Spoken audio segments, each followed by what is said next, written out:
Hewo, balik lagi sama gue dan dia di section Learning with Na. Kali ini gue akan melanjutkan pembahasan yang kemarin sempat terputus karena yang pertama durasinya terlalu panjang, terus juga gue ngerasa suara gue udah mulai habis karena pada saat itu gue lagi sakit. Jadi ya, today I wanna share about what I get, what's I get. Like, sebenarnya ini masih nyambung sama video sebelumnya. Dan ini adalah part 2-nya, dimana di video pembahasan pertama kemarin itu gue ngebahas terkait dengan analisis site gitu. Jenis-jenis apa sih yang bisa kita pakai untuk menganalisis site gitu. Kayak jenis analisis tuh ada apa aja gitu. Nah, kemarin kita udah sempat bahas gitu ya, dari mulai kayak hubungan antar kawasan, terus juga aktivitas sekitar dan lain sebagainya. Nah, sekarang gue mau lanjutin lagi ke poin yang selanjutnya, dimana kalau sebelumnya kita udah banyak lihat gitu ya contoh-contoh atau karya-karya dari arsitek-arsitek terkenal, dari arsitek terkenal gitu. Nanti di akhir setelah gue udah nyelesain jenis-jenis analisis itu, gue mau coba kita bareng-bareng studi kasus terkait dengan analisis saat ini. Nah, terus terkait dengan kelanjutannya, apa aja sih analisis yang bisa kita pakai gitu ya untuk pada saat kita mau menganalisis site.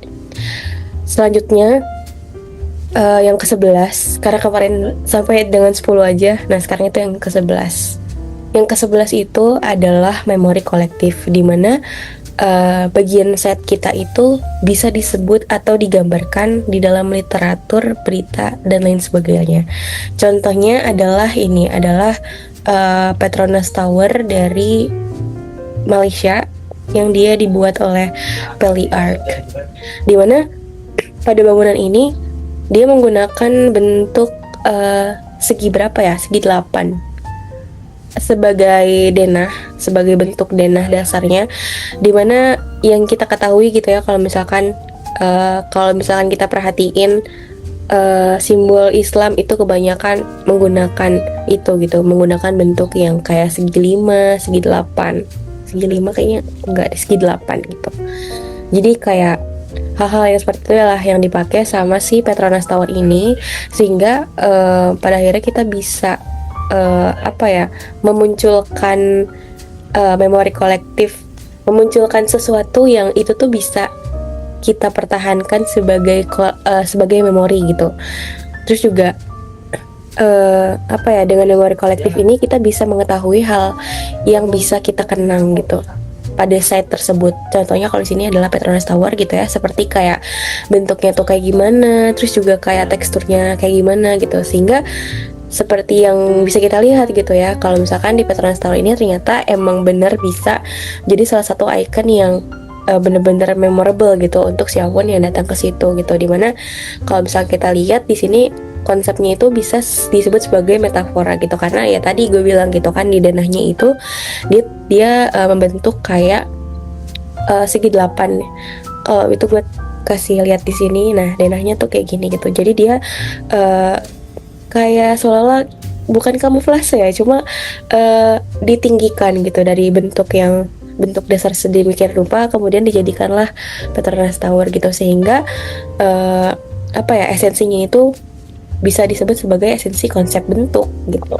Terus juga pendekatannya pakai apa? Pendekatannya itu ya budaya pastinya gitu kan, karena tadi yang berkaitan sama yang tadi gue bilang terkait dengan bentuk yang dipakai, terus juga yang secara nggak langsung itu meningkatkan taraf ekonomi di sekitar gedung Petronas Tower ini juga, karena ya secara nggak langsung juga Petronas Tower itu membawa Malaysia sebagai negara yang mempunyai gedung seunik ini gitu. Nah, terus untuk yang ke-12 adalah gue pengen banget kesini, tapi ini merupakan tempat yang sangat jauh gitu ya dari kehidupan gue, tapi semoga ada kesempatan. Ini adalah Masjid Raya Sumbar karyanya Urban. Ini di poin ke-12 ini kita bahas analisis site terkait dengan arsitektur tradisional, kayak mengetahui arsitektur khas dari daerah tersebut juga dapat membantu kita mendapatkan inspirasi dan referensi desain yang akan kita buat nanti gitu. Kayak kita lihat di sini di foto yang kedua, di sini kita bisa lihat di bagian sebelah kanan di foto yang kedua di bawah itu, di situ ada rumah gadang, dan ya sebelah kirinya itu adalah Masjid Raya Sumbar gitu. Yang bisa kita lihat bangunannya merupakan arsitektur postmodern atau neomodern gitu ya. Dia mengambil ciri khas daripada si rumah gadang itu sendiri gitu. Kayak dia mengambil identitas atau budaya yang ada di sekitar site-nya, tapi nggak menghilangkan ciri khas utamanya gitu. Kayak nggak menghilangkan ciri khas utama rumah gadang yang ya berbentuk seperti apa tuh namanya, ya kayak gitu disebutnya. Nah, terus kayak kenapa ini bisa disebut sebagai analisis gitu ya, karena ya balik lagi gitu kan, analisis site juga bisa bisa dipengaruhi oleh budaya. Nah, budaya inilah yang diangkat gitu ya kemudian oleh si Urban ini menjadi sebuah karya yang luar biasa gitu, kayak luar biasa sangat menarik gitu, dan dimana ini juga nggak beda jauh gitu sama konsep dasar daripada Petronas Tower tadi itu, kayak di sini pakai konsep metafora juga gitu. Terus juga pendekatannya apa? Ya nggak bisa dipungkiri lagi kalau misalkan pendekatan di arsitektur tradisional yang ada di Masjid Raya Sumber ini adalah pendekatan budaya gitu, karena dia apa ya, bisa terlihat jelas gitulah pengambilan budayanya. Terus juga ekonomi gitu ya, terkait dengan keberadaan si Masjid Raya ini itu bisa ngebantu sumber daya masyarakat yang ada di sekitar situ untuk ya setidaknya mengangkat ekonominya lah gitu, karena banyaknya pariwisata yang datang, banyaknya turis yang datang untuk melakukan giat pariwisata seperti itu. Nah, terus untuk yang ke-13 adalah analisis Lynch analysis. Iya, ini merupakan teori daripada Kelvin Lynch yang menggambarkan wajah sebuah kota gitu. Maksudnya apa? Maksudnya di sini kita bisa lihat gitu ya terkait dengan 5 poin. 5 poinnya itu apa? 5 poinnya itu adalah paths, edges, districts atau kayak grid yang ada di sekitar kota tersebut. Terus juga nodes atau persimpangan. Terus juga ada satu lagi adalah landmarks. Kenapa 5 hal ini penting dalam sebuah hal yang bisa disebut sebagai wajah daripada sebuah kota gitu ya? Karena kita bisa lihat di contoh yang di sebelah sini itu adalah Dili Cultural Center karyanya Baskoro Tejo, di mana di sini arsiteknya itu sangat memperhatikan Lynch analisis ini atau menggunakan teori Kelvin Lynch. Di sini Baskoro Tejo berhasil menggunakan analisis nodes atau persimpangan dengan baik gitu, dimana kita bisa lihat di sini ada 2 jalan gitu ya, 2 ruas jalan di sebelah kiri dan kanan. Nah, dia menggabungkan 2 jalan tersebut menjadi seolah-olah jalannya tuh seperti berlanjut atau memotong gitu. Tapi padahal itu bukan bagian dari jalan utamanya gitu, tapi sama si arsiteknya ini itu dibuat seolah-olah ya jalannya itu bisa seolah-olah menyambung gitu dari ruas yang sebelah kanan ke ruas yang sebelah kiri gitu, dimana dia memperhatikan ternyata ada peluang untuk bisa disambungkan gitu si nodes-nya. Terus juga di sini di Dili Cultural Center itu kita bisa lihat gitu dimana si bangunannya itu mengarah ke pusat kota gitu, kayak arah bangunannya itu dia mengarah ke si pusat kota di foto kedua ini. Nah, itu bisa kita lihat gitu ya, kalau misalkan si bangunannya itu emang sengaja dibuat ke arah persimpangan gitu, dimana ya di situ ada tugu atau monumen gitu yang bisa kita lihat sendiri gitu di fotonya. Sehingga dengan adanya hal ini gitu ya, sesuatu karya atau desain yang dibuat itu bisa menciptakan sesuatu yang secara nggak langsung menciptakan tema atau konsep dasar, bukan tema sih, tapi lebih ke konsep dasar ke pragmatisme gitu, dimana temanya itu ya postmodern gitu. Nah terus pendekatannya apa? Ya rata-rata gitu ya, di sini menggunakan pendekatan budaya sama juga ekonomi. Kenapa kayak gitu? Karena ya dia mengambil budaya untuk dijadikan sebuah apa ya, titik gitu ya daripada bangunannya itu. Kayak dia menghadapkan bangunannya itu ke titik monumen, terus juga dia memotong bangunannya menjadi dua. Kalau bisa kita lihat gitu ya, di sini ada dua bangunan demi membuat jalur yang seolah-olah itu membelah si notes-nya itu. Dan esensinya ini apa? Esensinya itu adalah esensi orientasi kayak gitu. Correct me if I'm wrong. Nah, terus yang ke-14 itu apa? Yang ke-14 adalah analisis aksis, dimana analisis aksis ini kita bisa lihat gitu ya, daripada contoh di sini adalah Masjid Istiqlal. Dimana di analisis aksis ini bisa kita lihat gitu, kalau misalkan aksis merupakan bagian yang penting gitu, akan bagian yang akan menentukan arah, terus juga menginduksi pergerakan daripada pengunjung itu sendiri gitu ya. Kemudian menggambarkan pandangan di sepanjang jalur. Kalau misalkan kita lihat di contoh di sini adalah Masjid Istiqlal, karyanya arsitek Frederik Silaban. Frederik Silaban, seingat gue deh. Iya. Beliau merupakan arsitek yang sangat keren gitu ya, dimana di sini memperhatikan aksis, atau apa ya, secara bahasa mudahnya itu adalah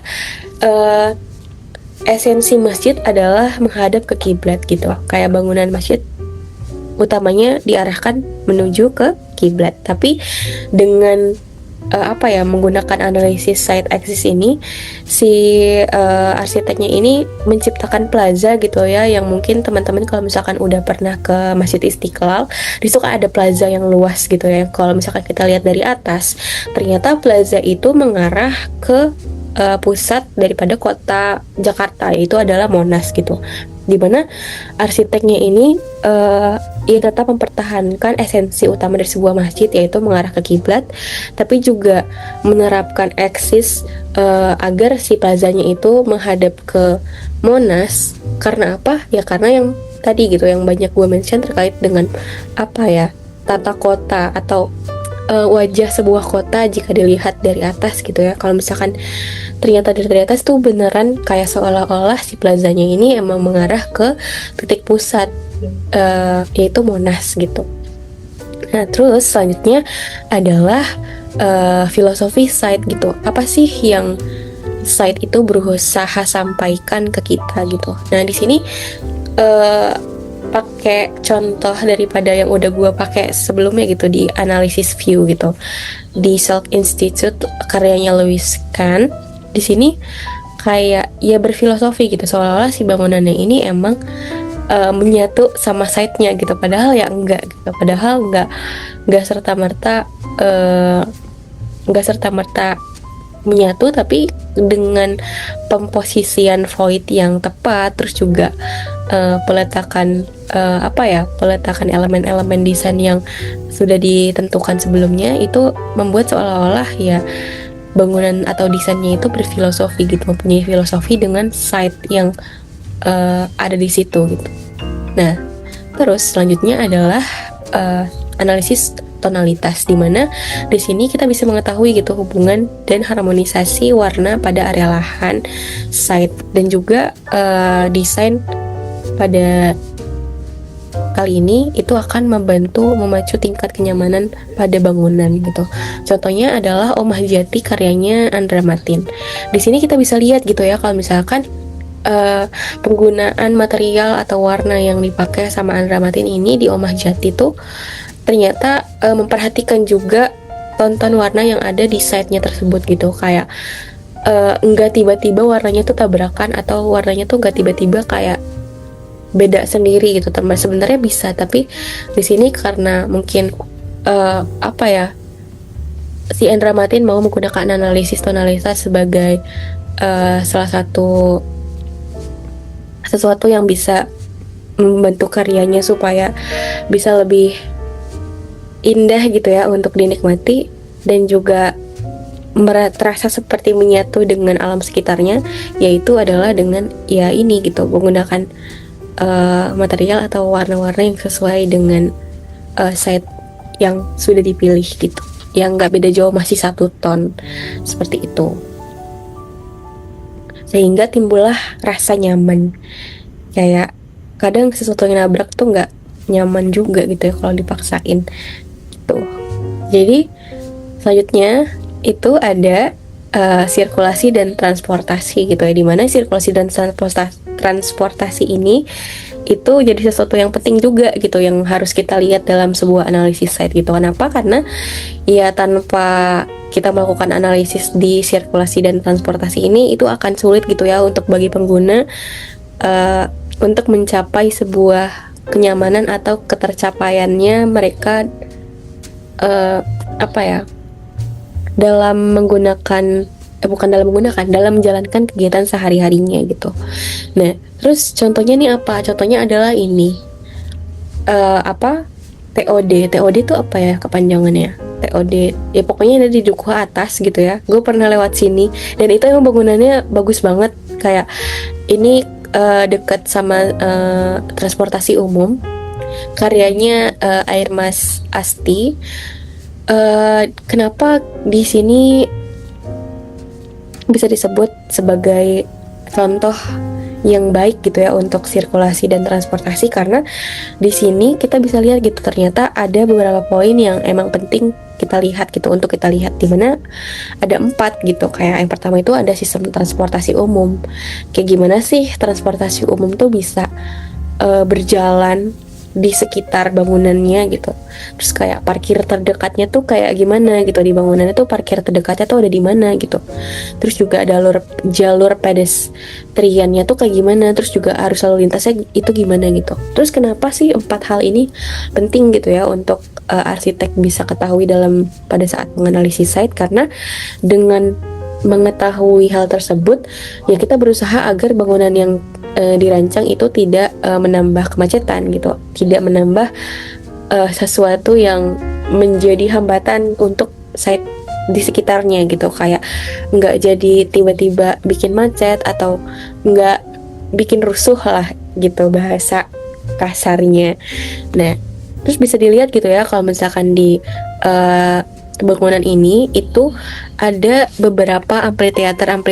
Kalau misalkan kita lihat di Dena itu di sini di bawah gitu ya, di bawah itu dia ada amphitheater untuk apa? Untuk menunggu ojek online gitu ya, untuk apa? Transportasi ojek online gitu. Kalau misalkan lagi nunggu itu bisa di amphitheater. Terus juga di sebelah kanannya juga ada gitu ya, deket ruas kanan yang di sebelah kanan itu, ruas jalan yang di sebelah kanan. Nah, itu juga ada amphitheater gitu untuk menunggu ojek online. Terus juga di sini bisa kita perhatiin gitu ya, ternyata di sini tuh ada jalur-jalur yang ditutup sehingga arah jalannya itu bisa melingkar ke sebelah kanan, terus ke bawah, terus ke kanan lagi. Sehingga di sini kita bisa melihat bahwa flow pengunjung itu bisa mempunyai opsi yang tepat gitu ya, agar pada saat mereka melakukan kegiatan keluar masuk daripada bangunannya itu enggak ya menimbulkan macet gitu. Balik lagi gitu ya, seperti yang tadi, karena analisisnya itu kan adalah sirkulasi dan transportasi, gimana si pengguna ini tuh berjalan dari satu tempat ke tempat yang lain tapi tanpa menyebabkan penumpukan gitu. Terus yang ke-18 adalah skyline, dimana di skyline ini ya kita lihat gitu ya, contohnya di Via West 57 itu karyanya BIG. Bangunannya sangat unik gitu ya kalau misalnya kita lihat, tapi sebenarnya analisis skyline ini lebih ke dia melihat daripada tinggi-tinggi bangunan yang ada di sekitarnya gitu. Kayak kan kita bisa lihat gitu ya, di belakang bangunannya itu banyak bangunan yang tinggi-tinggi gitu. Kayak bangunannya tuh ya memang itu bangunan tinggi gitu, kayak bangunan-bangunan yang cukup bisa dibilang mempunyai ketinggian yang berbeda dengan tinggi-tinggi yang ada di sebelah kanan bawah itu. Nah, di sebelah kanan bawah itu adalah bangunan-bangunan yang cukup rendah jika dibandingkan dengan yang di sebelah belakang atas ya, di situ.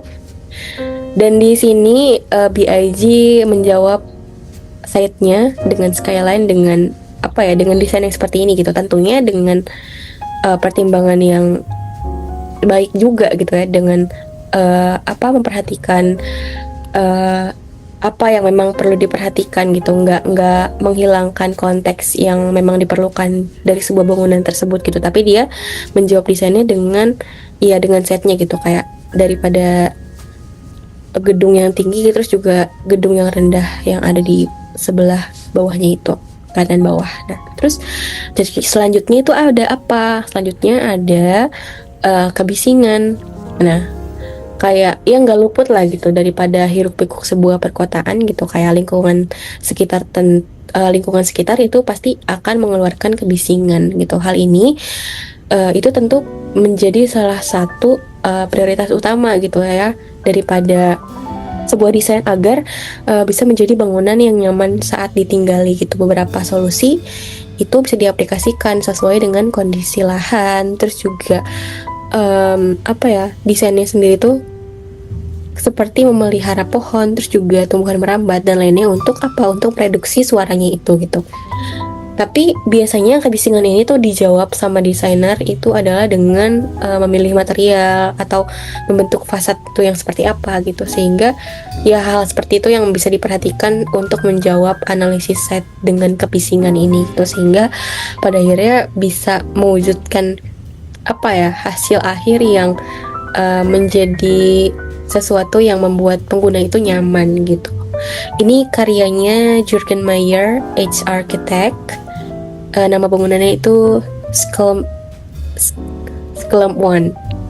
I don't know, Nah, terus yang terakhir adalah polusi bau, dimana polusi bau ini tentu jadi sorotan gitu ya, kayak apalagi dalam perkotaan yang banyak polusi, udah kayak banyak polusi, terus ditambah bangunan kita bisa nyebabin polusi juga, itu kan jadi salah satu masalah juga gitu. Nah, terus di polusi bau ini menjadi sorotan yang tajam gitu sebagai penentu tingkat kenyamanan yang disuguhi gitu di sebuah desain bangunan. Kayak oleh karena itu ya penting juga gitu untuk merencanakan dan menerapkan solusi yang kuat untuk menanggapi masalah polusi bau ini gitu. Contohnya dengan apa? Contohnya adalah dengan bagaimana cara kita membentuk sebuah bangunan itu agar pada saat mungkin hujan itu turun, sehingga tidak ada hujan yang mengendap dan pada akhirnya bisa menciptakan debu dan juga polusi. Nah itu seperti apa gitu, kayak apakah fasadnya dibentuk sedang bikin rupa supaya tidak ada air-air yang mengendap, atau mungkin kayak debu-debu yang tertinggal gitu, atau kayak flow air hujannya tuh diarahkan seperti apa gitu agar debu-debu yang tinggal di bangunannya itu bisa terbawa gitu pada saat adanya hujan. Dan ini merupakan karyanya Daniel Libeskind ya. That's it. Itulah beberapa contoh analisis yang bisa kita pakai gitu ya pada saat kita mau melakukan proses desain. Tapi sebenarnya mungkin masih banyak gitu ya, atau mungkin masih ada yang gue lewatkan, dan gue mohon gitu kalau misalkan ternyata ada yang terlewat ya boleh ditambahkan, atau apa yang udah gue omongin tadi ternyata salah, mohon dikoreksi, karena gue pun membuat video ini hanya untuk belajar, untuk menantang diri gue sendiri gitu ya. Dan kali ini kita akan melakukan analisis site, studi kasus maksudnya studi kasus analisis site. Karyanya Kavi Pangestu. Di sini adalah Alor Airport, sebuah bandara gitu. Nah, bisa kita lihat gitu ya di studi kasus kali ini, gue pakai Alor Airport by Kavi Pangestu. Di sini gue dapat dari kelas gue belajar, jadi kayak mohon izin ya. Jadi apa ya, di sini kita bisa lihat gitu kalau misalkan di bawah lahan atau site-nya itu ada yang namanya kayak pantai atau laut gitu ya di sini. Nah, yang utamanya kita mau bangun apa gitu ya, ternyata yang mau kita bangun itu adalah sebuah bandara gitu. Nah, kemudian kenapa bisa menjadi penting untuk bisa analisis site pada saat kita mau membangun sebuah bandara? Ya, padahal tinggal bangun-bangun aja gitu, tapi ternyata enggak gitu kan. Ternyata kita harus perhatiin juga gitu, ternyata kebanyakan ngomong ternyata ya, jadi kita lihat gitu ya, ternyata di di bawahnya itu ada laut yang pastinya sangat indah gitu ya di kepulauan ini. Terus juga di belakangnya itu ada sebuah bukit atau pergunungan gitu, karena bisa kita perhatikan bahwa ini merupakan lahan yang meninggi gitu, dia mempunyai elevasi yang naik gitu. Nah, lalu di studi kasus ini kita akan melakukan apa gitu? Kita akan melakukan jenis analisis apa sih yang sebenarnya bisa kita pakai gitu. Kayak tadi kan udah ada 20 nih.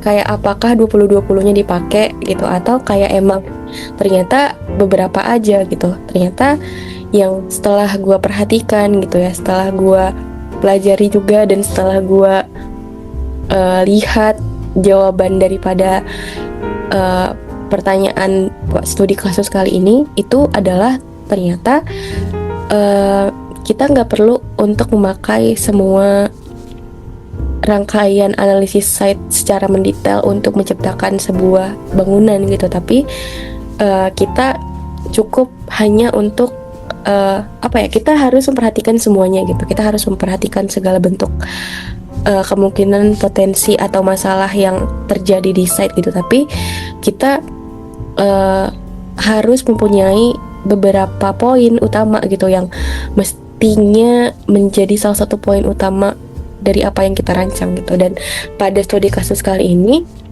itu adalah sebuah bandara gitu. Sebenarnya bandara tuh apa? Ya, bandara tuh kan berarti akan banyak pengunjung gitu, akan banyak orang yang datang ke situ. Nah, dengan banyaknya orang yang ke situ, berarti kita lihat dulu konteksnya tuh apa.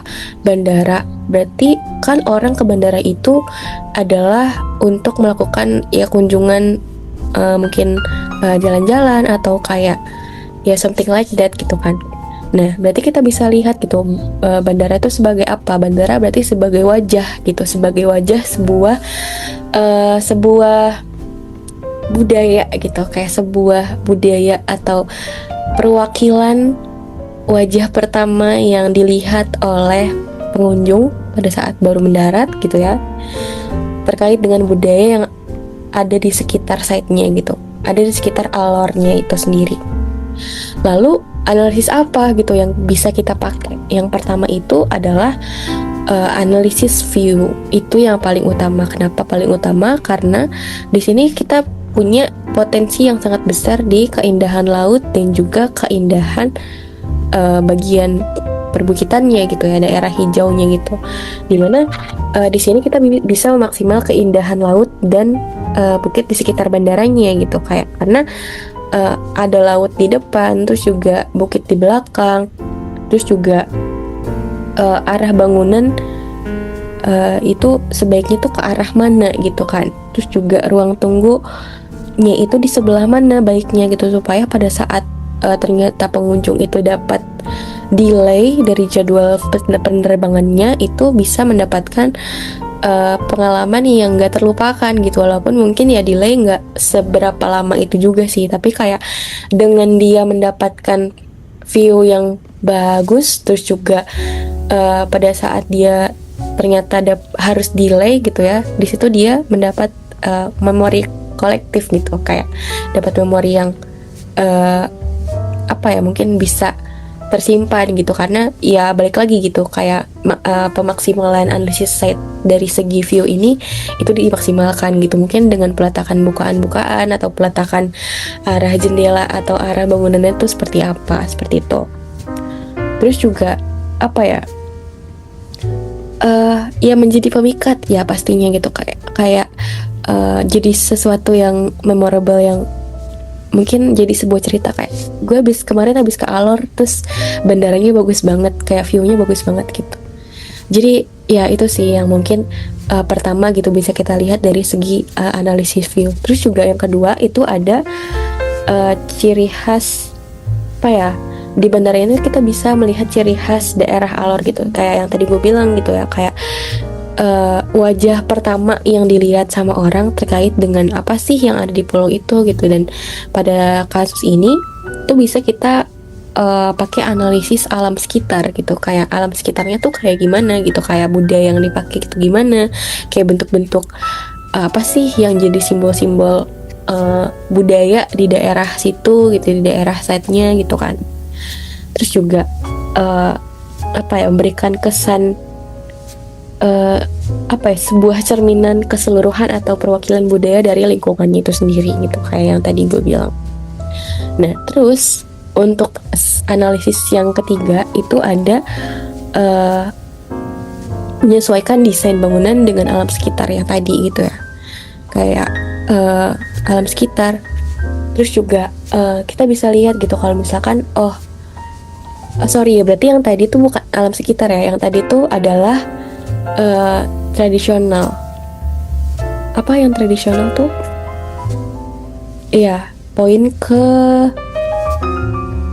iya tadi pokoknya ada sempat dibahas kan yang tradisional itu. Nah, itu apa, analisis dengan terkait kebudayaan gitu. Terus di sini alam sekitar gitu, kayak dia apa ya, desain bangunannya itu karena lokasi bandaranya itu di tepi laut, terus juga dikelilingi sama perbukitan, desain bangunannya itu harus tahan terhadap apa sih gitu, kayak harus tahan terhadap potensi yang akan terjadi yang seperti apa gitu di daerah sana gitu, kayak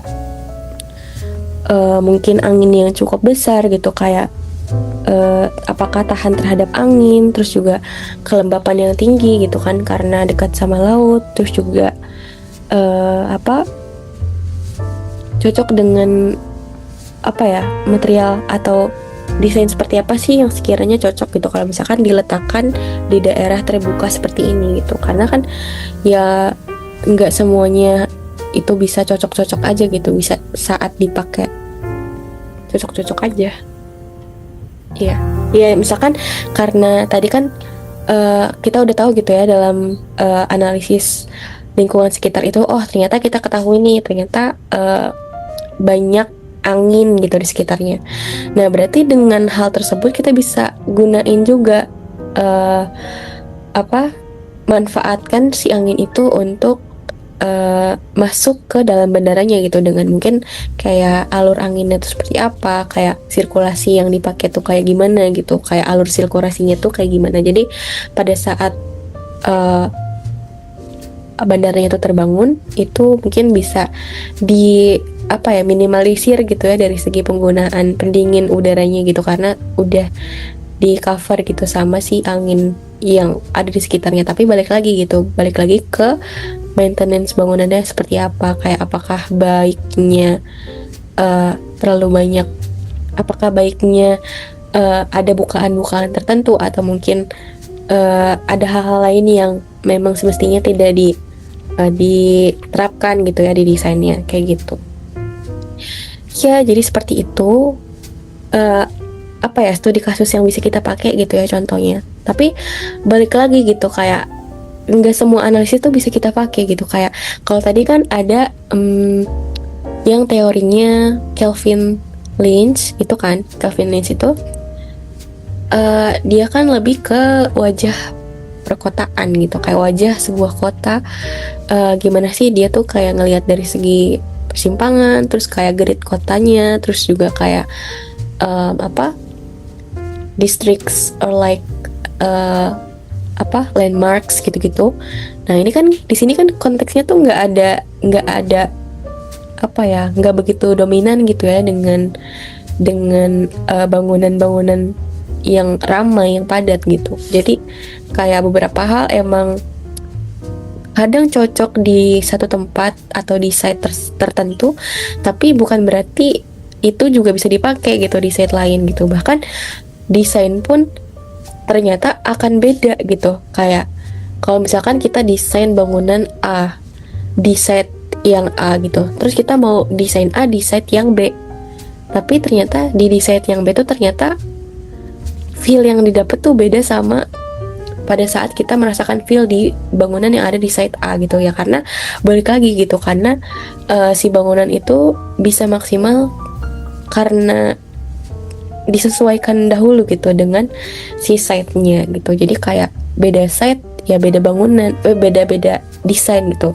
Tapi apakah kita nggak bisa gitu menghasilkan feel yang sama? Ya bisa gitu, jawabannya bisa, tapi dengan penyesuaian yang berbeda lagi gitu sama si site-nya. Mungkin di site A dengan di site B bentuk bangunannya beda atau bentuk desainnya beda, tapi ternyata si perancangnya itu mengusahakan agar yang didapat feel-nya itu sama. Nah mungkin itu yang bisa diusahakan gitu, itu yang masih bisa diterapkan gitu, menerapkan feel yang sama gitu, tapi dengan ya konteks yang berbeda gitu tentunya gitu, dengan site yang berbeda juga, dan dengan penerapan desain yang berbeda, karena ya balik lagi gitu alam sekitarnya beda juga. Setelah itu mungkin video kali ini kayaknya nggak terlalu sepanjang sebelumnya deh, gue nggak tahu, tapi ya itu aja. Dan setelah ini gue akan bahas terkait dengan studi literatur, bukan studi literatur ya, apa studi literatur ya namanya, pokoknya berkaitan sama preseden dan literatur setelah video ini. Jadi berdoa saja semoga gue bisa sehat agar bisa belajar gitu. Jadi kayak gitu, dan gue harap dengan apa ya, dengan adanya video ini gue bisa mengulang kembali apa yang udah gue pelajarin gitu. Kayak terkait dengan salah atau enggaknya ya gue mohon koreksi kalau misalkan ternyata ada salah, tapi balik lagi gitu kan, kayak gue pun masih belajar dan sangat amat jauh dari kata sempurna. Jadi ya gitu. Dan buat kalian yang lagi ada di fase yang sama juga kayak gue, yang lagi nyoba-nyoba buat belajar, semoga dimudahkan terus sama Tuhan untuk kemudahan apa ya belajarnya, dibukakanlah pintu hatinya untuk tidak malas-malasan, karena gue pun manusia ya, jadi gue juga punya rasa malas, dan itu yang paling kerasa sih, kayak buat konsisten itu susah banget gitu, kayak untuk apalagi di liburan gitu ya, gue kayak ya. Jadi seperti itu, terima kasih sudah menonton, semoga kalian selalu sehat, bye.